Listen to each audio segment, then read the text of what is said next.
Hello everyone, welcome back to my channel. I am Akshata Gupta. अगर आप मेरे चैनल पे नए हो तो welcome. Please subscribe to my channel and press the bell icon to get the notifications of my upcoming videos. मैं बनाती हूँ videos related to dance, fitness, beauty, लेकिन आज की वीडियो बिल्कुल अलग है। As you already read the title, it's about central teacher eligibility test. I had no idea that I would be making this video, but बहुत सारे लोगों की धीरे धीरे धीरे करके रिक्वेस्ट आने लगी, इंस्टाग्राम पे मैसेजेस आने लगे कि आपने कैसे क्लियर किया। हमारा दूसरा तीसरा अटैम्प्ट है but we could not clear, और किसी किसी का फर्स्ट अटैम्प्ट भी है। So you know they are asking कि कैसे करना चाहिए तैयारी, हमें क्या क्या टॉपिक्स पढ़ने चाहिए। सो इसलिए I thought that I would be making this video. इस साल मैं दिसंबर में अपेयर हुई थी 2021 में, जो अभी रिसेंटली सीटेट का पेपर हुआ है। तो मेरा एग्जाम था 22 दिसंबर को, दैट इज शिफ्ट के सेकेंड डे पर ही मेरा एग्जाम था। So I did not get a lot of time to prepare, और उससे पहले भी 15 डेज सिर्फ इसलिए मिले because I had my college final year exams in November. So this is the reason कि मेरे पास सिर्फ 15 डेज थे प्रिपेयर करने के लिए, और उसी में मुझे मैक्सिमम सिलेबस कवर करना था।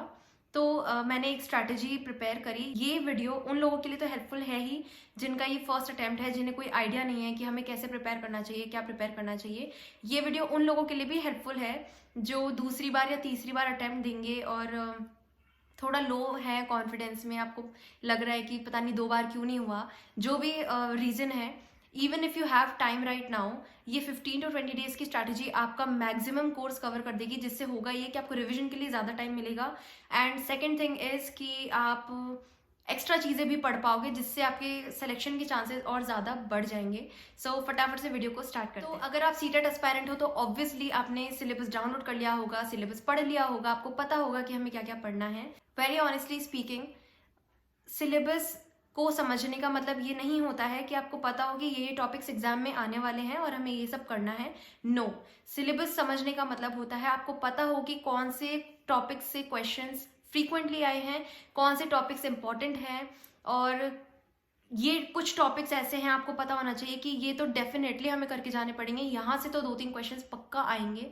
वो समझने का एक ही तरीका है, that is to have previous year question papers solved. Yes, right in the beginning you have to solve previous year question papers. आप 2-3 भी सॉल्व कर लोगे, आपको आइडिया हो जाएगा कि अच्छा ये क्वेश्चन रिपीट हो रहा है, ये टॉपिक से बार बार क्वेश्चंस आ रहे हैं, तो आपको पता लगेगा कि हमें ये सारी चीज़ें पहले पढ़नी है। लोग क्या करते हैं कि वो सीक्वेंस में सिलेबस को प्रिपेयर करते जाते हैं, जिससे होता ये है कि लास्ट में जब टाइम नहीं बचता है ना, तो आप जो इंपॉर्टेंट टॉपिक्स होते हैं ना वो मिस कर जाते हो बहुत बार। तो यही कारण है कि सिलेक्शन वहाँ पे रुक जाता है। लेकिन आपको क्या करना है, चाहे आपके पास कितना भी टाइम हो, चाहे आपके पास 1 साल का टाइम हो, स्टार्ट आपको हमेशा इंपॉर्टेंट टॉपिक से करना है। तो सिलेबस तो मैं आज आपको नहीं बताऊंगी, आपको ऑलरेडी पता होगा, लेकिन मैं आपको ये बताऊंगी कि आपको क्या पढ़ना है और कैसे। मतलब मैं पढ़ी हूँ, आई am not an expert, but मैं सिर्फ ये बता रही हूँ कि मैंने कैसे पढ़ा है, जो मुझे ऑब्वियसली हेल्प किया है। और इस सबसे पहले I will show you my marksheet here.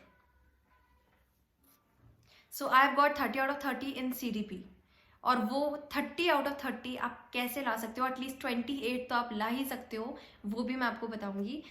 सबसे पहला पॉइंट, आप एक अच्छी सी बुक परचेज कर लो, या तो प्रीवियस ईयर क्वेश्चन पेपर्स की, या फिर अगर आप वो नहीं करना चाहते हो तो सीटेट की वेबसाइट पे प्रीवियस ईयर क्वेश्चन पेपर्स हैं विद आंसर की, वो आपको डाउनलोड करने हैं, और वो आपको पहले 3 दिन इन्हें सिर्फ सॉल्व करने में देने हैं। Trust me, it will help you and benefit you a lot. तो सबसे पहले आपको सर्च करना है CTET.NIC, अपने आप खुल जाएगा, और फिर आपको इसकी वेबसाइट पे जाना है, नीचे स्क्रॉल करके, फिर आप नीचे नीचे स्क्रॉल करते जाओ।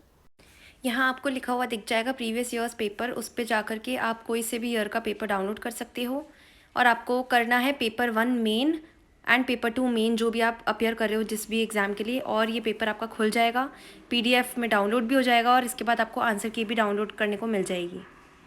तो मैंने जो बुक परचेज किया आज तक सीटेट के लिए, मैंने सिर्फ एक ही बुक खरीदी है, वो है ये वाली। This is CTET cracker by Arihant. लेकिन इसमें प्रॉब्लम ये है कि कईयों के जो कई क्वेश्चंस हैं उनके आंसर गलत दे रखे हैं पीछे, तो वो एक बहुत बड़ा प्रॉब्लम हो सकती है आपके लिए एग्जाम में। तो करना क्या है आपको कि आप कोशिश करो कि आप सीटेट की वेबसाइट से ही प्रीवियस ईयर डाउनलोड करो और आंसर की डाउनलोड करो और फिर सॉल्व करो। ये मुझे पता इसलिए लग गया क्योंकि मैंने थोड़ा सा सिलेबस कवर कर लिया था, तो मुझे पता था कि इस क्वेश्चन का आंसर ये होगा, ये नहीं होगा, तो इसलिए। But this is a decent one actually, मतलब बहुत ज़्यादा मिस्टेक्स नहीं है, you can go for it. जैसे ये है तो ये 2019 का है, 8 दिसंबर 2019 का पूरा पेपर है ये मैंने पूरा ऐसे सॉल्व किया था। ऐसे मैंने 2-3 पेपर्स सॉल्व कर लिए थे, और जैसे जो भी मुझे ऐसा लगता है कि कुछ एक्स्ट्रा इन्फॉर्मेशन पीछे आंसर्स में दे रखी है, जो कि इस बुक की बहुत ही अच्छी चीज़ है, वो मैं यहाँ लिख लेती थी। Look at this will also help you a lot. So सबसे पहले अब आपको ये करना है कि प्रीवियस ईयर क्वेश्चन पेपर आपको 2-3 सॉल्व कर लेना है। अब जब आपने ये कर लिया है, आपको बहुत अच्छे से आइडिया होने वाला है कि कौन से टॉपिक सबसे ज़्यादा फ्रीक्वेंटली पूछे जा रहे हैं सीटेट में हर साल। और कई क्वेश्चन ऐसे होते हैं जो डायरेक्टली रिपीट हो जाते हैं, तो वो आपको याद रहेंगे और उसमें आपकी गलती होने के चांसेस बिल्कुल भी नहीं होंगे। अब मैं सिलेबस में आपको बताती हूँ कि मैंने ऐसे कौन कौन से टॉपिक्स हैं जो सबसे पहले कवर किए थे। तो सबसे पहले हम CDP की बात करते हैं। I have 30 out of 13 CDP।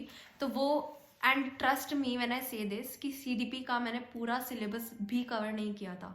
अगर आप इंपॉर्टेंट टॉपिक्स कर लोगे ना, तो आपको जनरल क्वेश्चंस में कोई प्रॉब्लम नहीं होने वाली है। आपको एक चैनल बताती हूँ CDP के लिए जो सबसे फेमस है, सबसे बेस्ट है, आपको पता होगा बहुत से लोगों को, let's learn by Himanshi Singh. तो उनकी प्लेलिस्ट मैं आपको अभी दिखा दूंगी समझाने के बाद। तो उनकी प्लेलिस्ट से ही मैंने पढ़ाई करी है। एक प्लेलिस्ट है उनकी child development and pedagogy full course, जिसमें 41 कुछ वीडियोस हैं, बट वो मैंने पूरी नहीं पढ़ी थी। तो सबसे पहले यूट्यूब पे जाके आपको सर्च करना है लेट्स लर्न, और जब वो खुल जाएगा तो आपको इनके चैनल की वीडियोस पे जाना है प्लेलिस्ट सेक्शन में। उसमें नीचे नीचे आप जाओगे तो पिंक कलर का जैसा कुछ प्लेलिस्ट दिखेगी, जिसमें 47 कुछ वीडियोस हैं चाइल्ड डेवलपमेंट एंड पेडागोजी। सबसे पहले इंपॉर्टेंट टॉपिक्स कवर करने हैं आपको इस प्लेलिस्ट में से। मैंने जो टॉपिक्स पढ़े थे वो मैं आपको बताती हूँ। आप लिखते जाओ साथ में। वाइगॉट्स्की, देन पियाजे, कोहलबर्ग, और इनमें जो ZPD स्कैफोल्डिंग है वो तो डेफिनेटली एक क्वेश्चन उसमें से आता ही है। और ब्लूम्स टैक्सोनॉमी हो गया, एरिक्सन की थ्योरी हो गई। इंक्लूसिव एजुकेशन सबसे ज़्यादा इंपॉर्टेंट टॉपिक है। आई थिंक इंक्लूसिव एजुकेशन पे 5 to 6 मार्क्स के क्वेश्चंस आते हैं जो आप मिस नहीं कर सकते हो। तो सबसे पहले आप इंक्लूसिव एजुकेशन से स्टार्ट करना, ठीक है। उसके बाद आता है Piaget's cognitive development theory, Vygotsky's socio cultural theory, Kohlberg's moral development. उसके बाद एक छोटा सा टॉपिक है gender as a social construct, वो आपको करना है। फिर है मोटिवेशन, जैसे अब्राहम मैस्लो की थ्योरी है हायरार्की ऑफ नीड्स, वो आप कर सकते हो, वो बहुत इंपॉर्टेंट है, एक क्वेश्चन आया था सीटेट में। ब्लूम्स टैक्सोनॉमी आपको करना ही है। तो ये कुछ टॉपिक्स ऐसे हैं। और उसके बाद लास्ट में मैंने किया था NCF 2005 right to education act, CCE formative assessment, summative assessment. एक क्वेश्चन आया था assessment for learning and assessment of learning पे, और वो थोड़ा सा ट्रिकी क्वेश्चन था। तो ये टॉपिक्स जो है ना आपको बहुत अच्छे से पढ़ने हैं। तो अगर आपको डिटेल में जानना है ना कि आपको कौन कौन से टॉपिक्स पहले कवर करने हैं, तो मैं आपको उस वीडियो का लिंक नीचे डाल दूंगी। वो आप डायरेक्ट उस वीडियो पे क्लिक करके जा सकते हो, और उस पर you will get to know what all topics are the most important topics that you need to cover before CTET. उसी से आपको प्रिपरेशन अपनी स्टार्ट करनी है। नेक्स्ट मैं बात करूँगी इंग्लिश की। सो इंग्लिश, एक रिकमेंडेशन और सजेशन मैं आपको ये दूंगी कि आप ग्रामर बिल्कुल भी मत छूना, ठीक है। क्योंकि ग्रामर सिर्फ आई थिंक 2 या 3 मार्क्स का पार्ट आता है, और उन 2-3 मार्क्स के लिए आप अपना टाइम अभी वेस्ट नहीं कर सकते स्टार्टिंग में। मतलब मोस्ट इम्पॉर्टेंटली जब आपके पास एंड में टाइम बचे, आपको लगा है कि चलो एक्स्ट्रा चीज़ें हम कर सकते हैं, then go with the grammar. सबसे पहले इंग्लिश में आपको स्टार्ट करनी है पेडागोजी, क्योंकि वही सबसे इंपॉर्टेंट है, और वो हिंदी में भी आपको काम आएगी। सो हिंदी इंग्लिश दोनों आपस में आपको बहुत काम आने वाले हैं। तो इंग्लिश पेडागोजी के मैं आपको मेन टॉपिक्स बताती हूँ जो आपको सबसे पहले कवर करने हैं। जैसे LSRW हमारी 4 स्किल्स होती हैं, listening, reading, writing and speaking, ठीक है। ये 4 स्किल्स ऐसी हैं जो जहाँ से क्वेश्चंस आते ही आते हैं, तो वो आपको अच्छे से कवर करनी है। उसके बाद चॉम्स्की की थ्योरी है, उन्होंने एक लैंग्वेज एक्विजिशन डिवाइस के बारे में बताया है। लेट्स लर्न पे आपको मिल जाएगा इंग्लिश पेडागोजी की प्लेलिस्ट पे। अगेन सबका जो लिंक है वो मैं डिस्क्रिप्शन में डाल दूंगी ताकि आपको इजीली मिल जाए। उसके बाद सबसे इंपॉर्टेंट है grammar translation method, direct method. फिर है होमोग्राफ क्या होते हैं, होमोनिम क्या होते हैं, लेक्सिकल वर्ड्स, साइट वर्ड्स, ये सब क्या होते हैं, ये आपको पता होना चाहिए। फोनीम्स और सिंटैक्स के बारे में आपको पढ़ना है। ये कुछ इंग्लिश पेडागोजी की चीज़ें हैं जो आपको बहुत ज़रूरी है कवर करनी। आपको किसी भी टॉपिक पे नोट्स चाहिए, किसी भी सब्जेक्ट के जो टॉपिक्स मैंने कवर किए थे उनके नोट्स, वैसे तो आप बना सकते हो, खुद बनाओगे तो ज़्यादा अच्छा रहेगा, but if in case you want readymade notes, मतलब मेरे खुद के बनाए हुए नोट्स अगर आपको चाहिए तो you can directly text me on Instagram on this ID, ठीक है, तो मैं आपको वो सेंड कर दूँगी। अब बात आती है हिंदी की। तो हिंदी में आपको करना क्या है कि सबसे पहले अगेन इम्पॉर्टेंट टॉपिक्स जैसे भाषा अधिगम क्या होता है, लिसनिंग, रीडिंग, राइटिंग, स्पीकिंग, ये सब कॉमन है इंग्लिश हिंदी दोनों में। वाइगॉट्स्की, चॉम्स्की, कोहलबर्ग, पियाजे, ये सब हिंदी इंग्लिश में बहुत ही कॉमन है, तो आपको बार बार करने की जरूरत नहीं है। एक बार आपने CDP में कवर कर लिया तो you are done with it. हाँ, और हिंदी में सबसे इंपॉर्टेंट टॉपिक जो है वो है शिक्षण विधियाँ, ठीक है, टीचिंग मेथड्स, जो कि इंग्लिश में भी इंपॉर्टेंट है, CDP में भी इंपॉर्टेंट है, तो आपको हिंदी में भी करना है। जैसे आगमन, निगमन, विधि। आगमन में क्या होता है कि आई थिंक आप एग्जाम्पल पहले देते हो बच्चे को, फिर आप उसकी डेफिनेशन, जैसे नाउन का आपने एग्जाम्पल दिया, फिर आपने डेफिनेशन समझाई। निगमन में उल्टा होता है, तो ये बहुत ही कंफ्यूजिंग क्वेश्चन है, लेकिन आएगा ज़रूर CDP में, एक क्वेश्चन इसका ज़रूर आएगा, तो वो आपको कवर करना है। तत्सम, तद्भव, संधि, समास, अगर आपके पास टाइम मिले एंड में तो सिर्फ यही करना, ग्रामर में और कुछ भी नहीं। तो हो गए हमारे जनरल सब्जेक्ट्स जो सब में कॉमन होते हैं।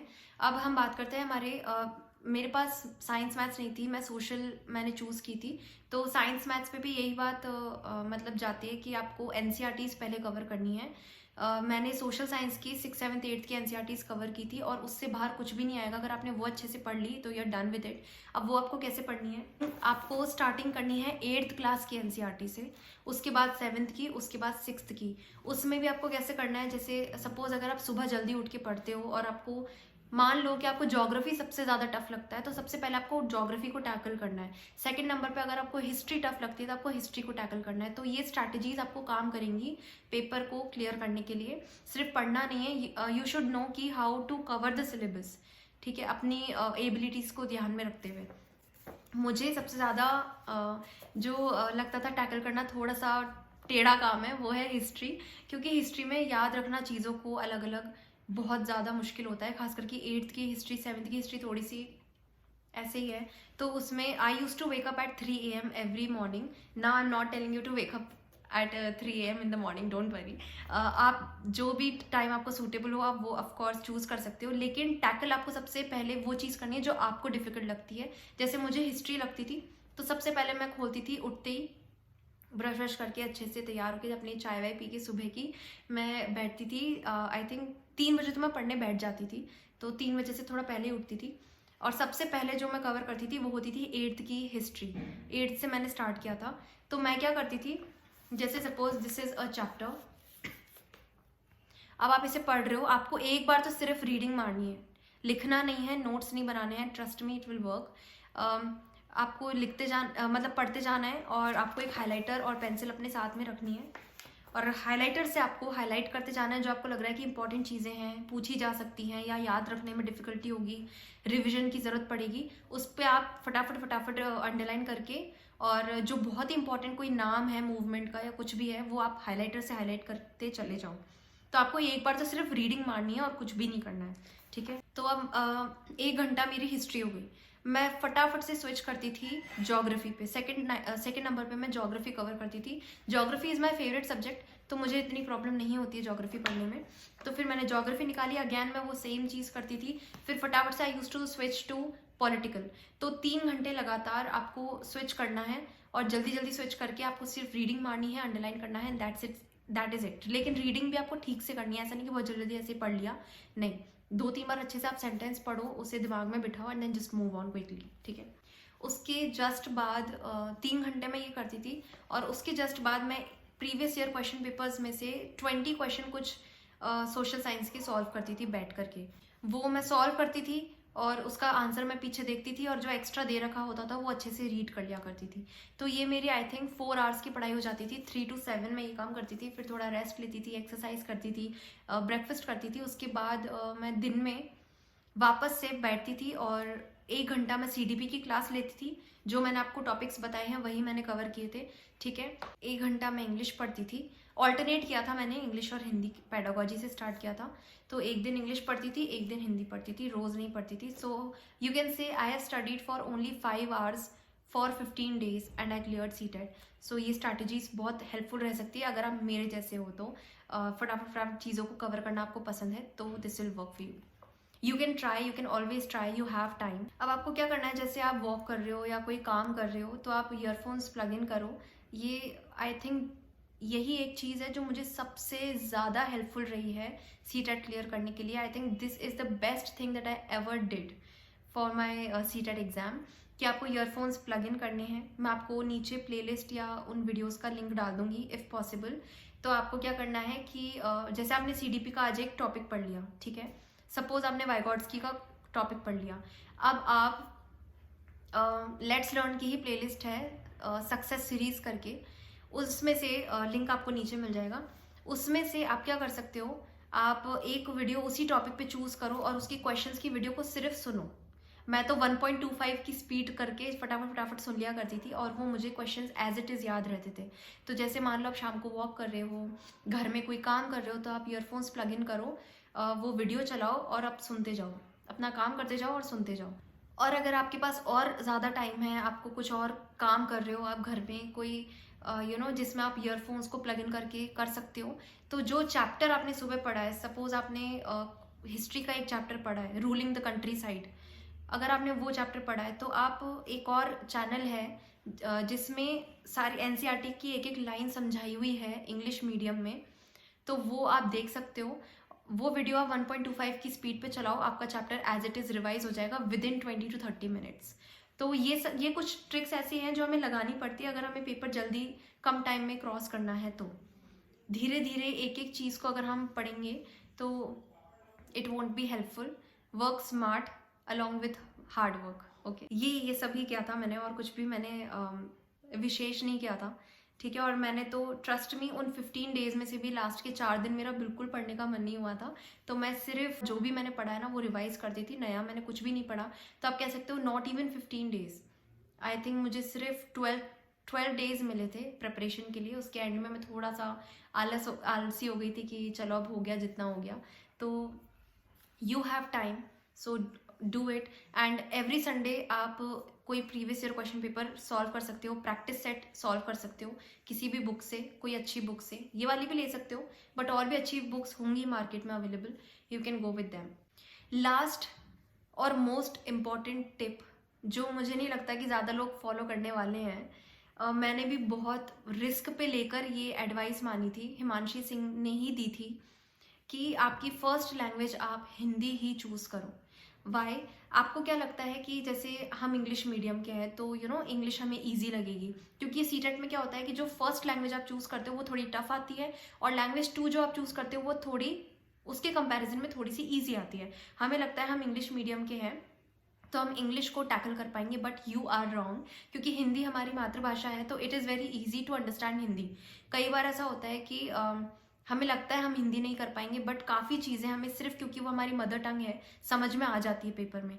तो आई थिंक ये उन्होंने बेस्ट एडवाइस दी थी। मैंने बहुत डर के फर्स्ट पेपर हिंदी का भरा था, but trust me it will help you a lot. First paper आप हमेशा फर्स्ट लैंग्वेज हिंदी चूज़ करना, मेरी मानो तो, कि मैंने खुद ने देखा है उसका फ़ायदा हिंदी में। और इनफैक्ट हिंदी में मेरे मार्क्स ज़्यादा हैं, आपने मेरी मार्कशीट मैं आपको फिर से दिखा देती हूँ, हिंदी में मार्क्स ज़्यादा हैं और इंग्लिश में कम है।